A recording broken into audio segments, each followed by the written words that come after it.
This new delivery is really good, Agent Doran. I'm surprised your boys got your hands on these Sukhois. I suppose even the Mossad welcomes a challenge. I don't dare ask how you got your hands on these, especially that brand new Mi-26 helicopter. Any trouble flying them? So long as they play it safe, they should be fine. My guys are skilled with these foreign planes, especially when we used Chinese planes in last year's war. Sure looks like it. We made a real name for ourselves then. Now those jets have been sold to the strike force and private companies. That money provided a decent boost in maintenance. I suppose so. May I ask, who else is on board? Thailand's National Intelligence Agency, Malaysia's Royal Intelligence Corps, and Indonesian and Chinese insiders. Don't panic, they don't know you're here. Doesn't matter anyway.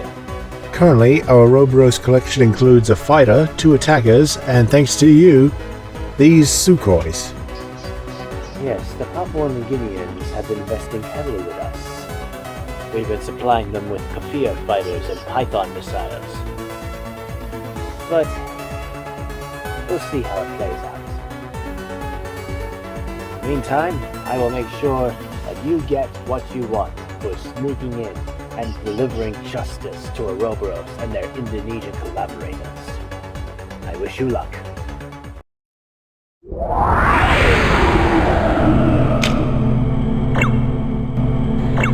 Good evening, fellow flyboys. A quick question for any of the jet jockeys out there. Did any of you have any experiences with the famous 555th Special Duty Squadron, or their eastern counterpart, the 444th, better known as Australia's flanker squadrons? They, along with their spec ops counterparts, were the greatest psych ops of the war, since the traitors could never be sure who was who. Oh yes, I had to tell my guys about the number 555 and number 444 squadrons to not shoot at them. We didn't know who was who for a while too, you understand. They did help themselves by carrying Ouroboros and Australian IFF units, so we'd know who was who. If it was a flanker and had a friendly IFF, our AWACS would contact him on radio. If he answered, he was one of ours. If he didn't, we shot him down. Those motherfuckers must have had nuts the size of basketballs, some of the stunts they pulled. Then there was a time when they bombed the One Nation HQ building in occupied territory, which was made into the government center for the Pauline Gabra regime. The kicker was, if you remember, they did it during their televised Liberty Day parade in the first few months of the occupation. People still talk about that one. I remember that one well, because their 2 squadrons had a lot of Empire and Ouroboros fighters after them after that stunt, and they needed us to cover their butts on the way out, which we did, of course. I bought a couple of Malaysian guys good bottles of scotch after that too, as their 2 flankers saved my bacon on the way out, covering for the 444th. I guess you have to tip your hats off to the Indians, Malaysians, and Egyptians for donating 2 whole squadrons of MiG-21s, plus a few MiG-23s, Su-7s, and even a pair of Badger bombers, plus a squadron of Mi-8 Hips that our special ops guys had a lot of fun with. The Israelis are also amazing at borrowing whatever East Bloc equipment we needed. Take the instance where the commander of the 555th once mused that he'd love to have a pair of frogfoots for a certain raid. 6 days later, a pair of crated examples showed up on an unmarked 747 from Tel Aviv, complete with 3 sets of reloads for the AS-12 missile system. On another occasion, the Special Ops boys wanted one of those huge Mi-26 Halos for the legendary raid on the headquarters of Army Group Indonesia, the one where they bagged 5 general-level officers, including a colonel general and 12 colonels in one fell swoop. Took the Israelis a whole 3 days to pull that one off. Oh, mate, us flyboys came to fear the Israelis after some of the stuff they tried. When the war was raging across the north, a forward base at West Papua was supplying the Ouroboros 5th and 7th MRDs, and we needed it taken out. The problem was the enemy knew we'd hit it, and as such had set up an air defense network that even Moscow didn't have. SA-12s, SA-8s, SA-6s, and tons of radar-directed S-60s and ZSU-23-4s. the Israeli Hammer Squadron stepped right in to lead the strike, and their F-15Es came in so low that one of them had to break off after he hit a big weather vane on a barn and knocked his jamming pod off. Good grief! But that did the job, and they hit so many Robo-Sams that we came in right after them and leveled everything else, before the Buffs, with a bunch of EA-18G Growlers with harms covering their backs, leveled the base to the ground. Oh yes, the Buffs. Because every time they got called in with a pile of JDAMs, they leveled bases in one go. After the raid, the engineer units had to spend 3 weeks fixing the damage they'd done, and a week of that was spent clearing debris. Nothing left but fucking cement dust, scrap metal, and chunks of burnt flesh. Now, I don't know where the Israelis got that Mi-26 from, but I do know that said Mi-26 was not as it rolled out of the Russian factory. Its jamming system was so good, we couldn't get an AMRAAM to lock on, forget a Sparrow. We were mightily glad the Mossad got that. And nobody asked how. Nobody really gave a shit either, because we figured they'd have to do some wild stuff to get this Mi-26. Those of us in the strike force knew the 555th, or as we called them, the Night Hunters, or the 555s, very well. Covert Ops, Pathfinder, SOF insertion, flying strikes in acquired Ouroboros birds or Sukhois, you name it, they did it. Sometimes their activities were unannounced to the point that in the air we had to verify IFF and do a visual ID at times before shooting. A blue on blue with them was something you didn't want, if at all possible. But unfortunately it did happen a couple of times. And where did they find the guys, and the few girls too, to drive those acquired helicopters? I swear there were a couple of Hind D models, plus at least a dozen hips. You couldn't miss them on the ramp at RWF Curtin whenever we flew over. That is quite a story, Wedgetail. We never had any Israelis as a unit in Queensland, but there were several individuals doing exchange duty with various IUN F-15 and F-16 squadrons. One guy who flew with us, a 7-kill ace from the Second Pacific War, did things with an F-15E I'll never forget. Low-level ingress at 50 feet AGL, and he had to have a sixth sense regarding altitude, as trees, hills or mountains, power lines, etc. could have easily killed him as enemy fire. And almost every time, his F-15 had to be checked as he tripped his G meter and overstressed the airplane. The ground crew never found anything wrong with the plane. Boeing built him tough. By the way, Turk, we are indeed getting closer to the truth with the Gabbro regime. Command was wise to put her Quisling government first on our level of priorities, and our level of threats.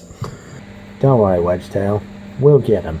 Speaking of PMCs, yours.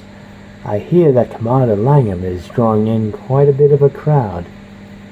Do I dare ask what that's about? Ah well, it doesn't matter.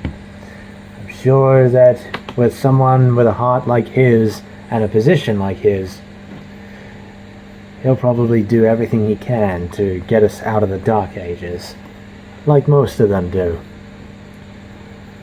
Either case, I wish you and your team luck. Apparently, that Major Valoroso is interested in getting closer to you guys and Commander Langham. Again, I don't know what that's about. Oh well. Squadron Leader, I hope these deliveries are serving you well, and you are completing your main objectives with them. I will be going undercover for a while, but rest assured, Israel's battle with Ouroboros is only just beginning. We're definitely committing more fighter jets and soldiers to Australia and Papua New Guinea. This will be our first major overseas deployment, I believe. Who would have thought? But my hands are going to be full for the time being, so you'll be on your own for the most part. But if you ever need anything, be sure to shout out. We are closer to the truth now. Good hunting.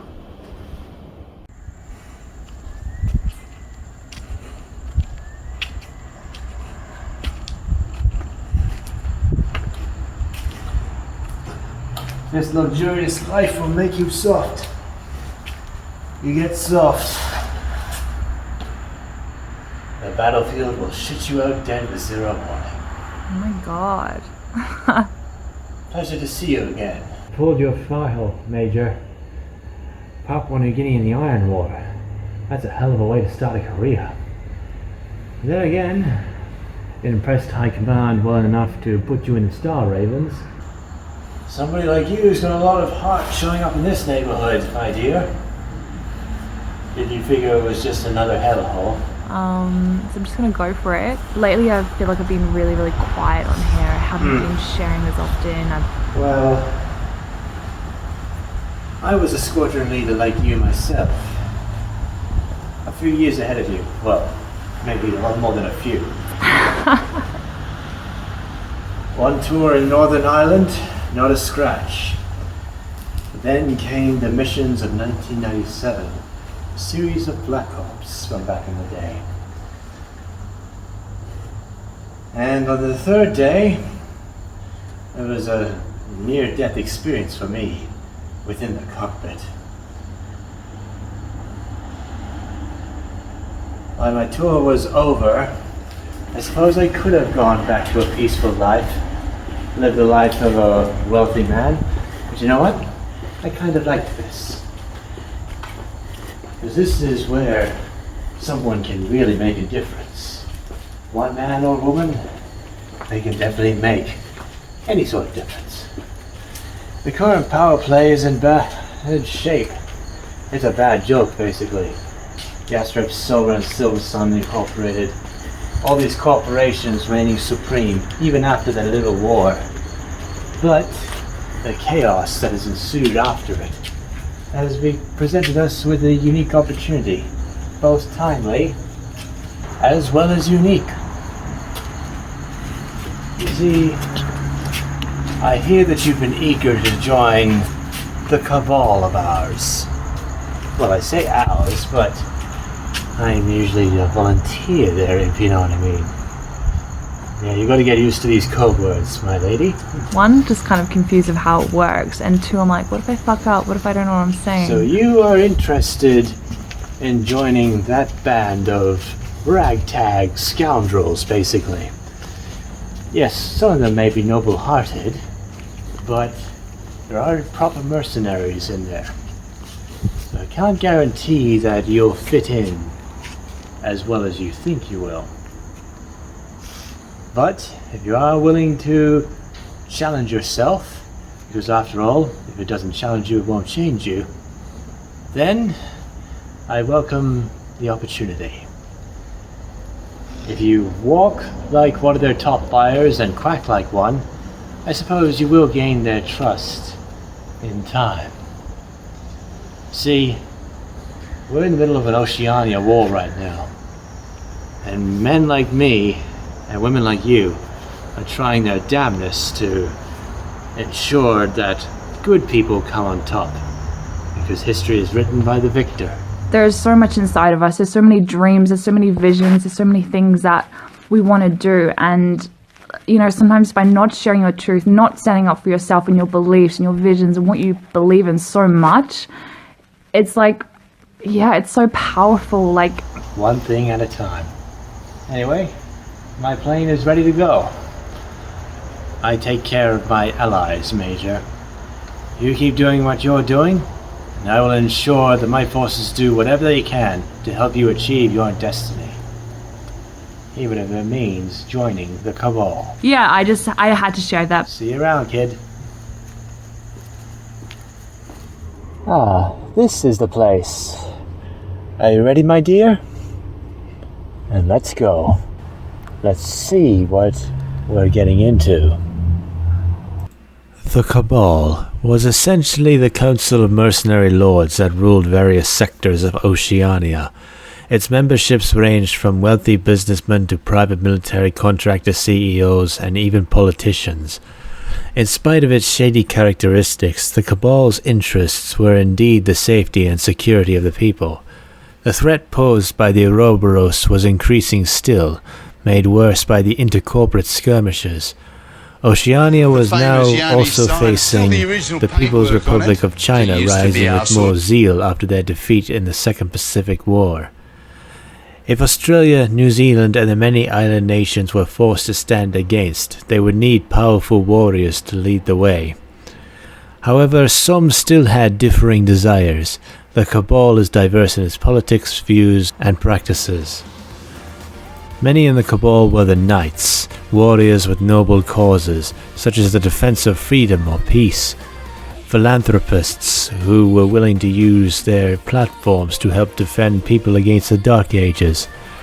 Their only dream is to destroy the nightmares of others. They would die as befits a knight, defending the weak. However, the Cabal also hosted the mercenaries.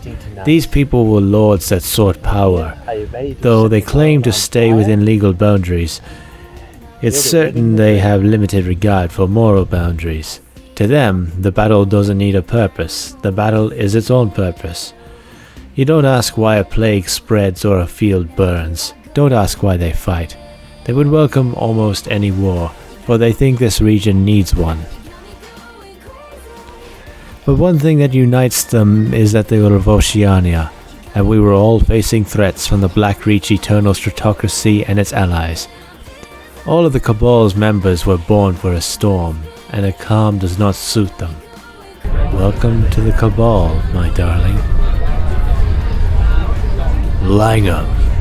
Kaiser, my friend, how's your team coming along? I'm building my army, calling it the Scion Volunteer Corps. I have an ace squadron recruited from the former IAR Air Defense Force. I have a new signatory as well. Call sign Jupiter, a man of exceptional talent. I have given him that name for a reason. Very nice.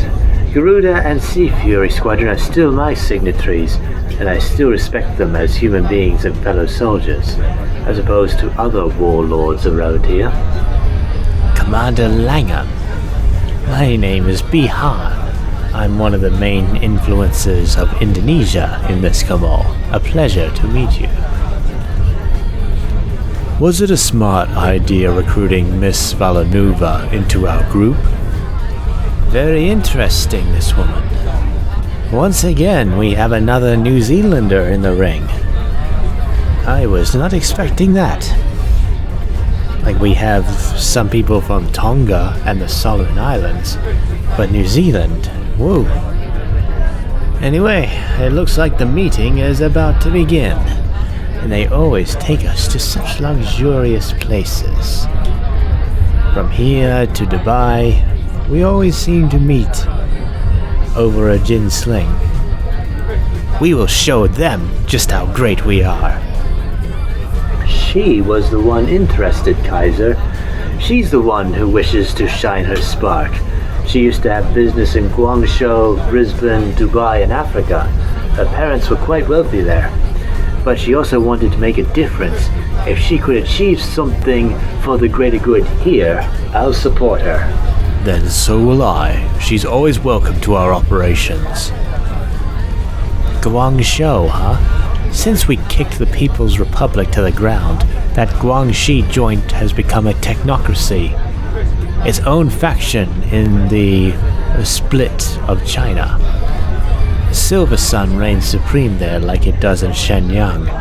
The high level of morality and logic necessary to enter the inner circle has earned them the nickname the Dozen Incorruptible Wise Ones.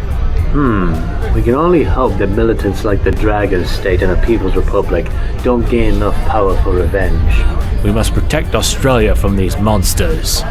Anyway, I've just sent Garuda team to Botswana to help out with a contract operation that Miss Valoroso signed with the government. They're gearing up to defeat Ouroboros and the Lord Salvation Army of Africa, the Second Messiah's gang. Now Botswana's hiring us to rebuild their military and protect their natural parks. We've definitely provided. I'm there as well, as per your recommendation. My signatories are getting serious skill there. What do you think is next on that front? I'm exploring possible opportunities in Mozambique and probably Namibia. They pay us to upgrade their fighter jets, tanks, and soldiers. We serve their people, and they get safety and security. It's a win-win. You're doing this with the Sky Registry, aren't you? Tell me more about that. Yes, the Advanced Automated Aviation Plants. They were specialized manufacturing factories created by Yastreb and Sova Enterprises in their rise during the invasion.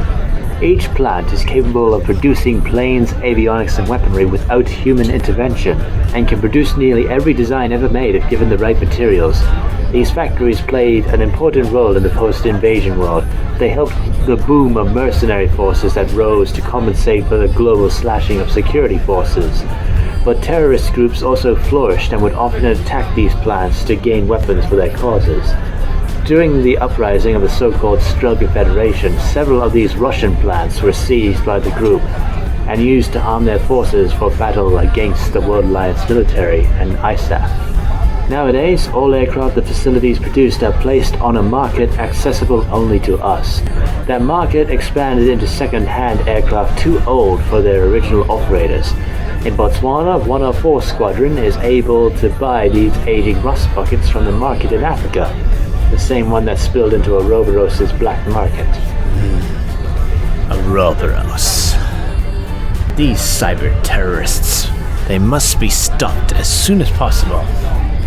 My country's territory is falling to them. We are making a big mistake by not taking it seriously. I think that president of ours, he does seem to have the right intent for the best interests. He's just too stupid. My father was a rich Chinese businessman and my mother a Australian fashion designer in Bali. We were the top dogs there. In the midst of chaos, my friend, there is also opportunity. We, of all people, know that. I haven't really looked through this. Miss Valorosa, I hope you learned a thing or two in there. What the Cabal does, what we stand for, more importantly, what you're getting yourself into.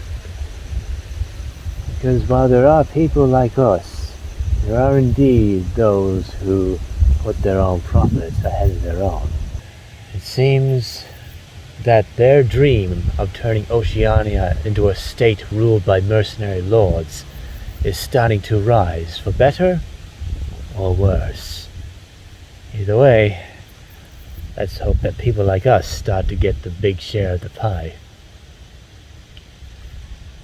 Anyway, shall we go back to business? Shall we get back to taking action? Master, I follow your guidance, but I cannot get the mainstream people to agree with me. Our plan to liberate Australia from the leftist elites is not going well, but we could still win this. The General is losing faith. Aspiring one, stay true to this plan. It will mean freedom for both of us. Jig Hamza.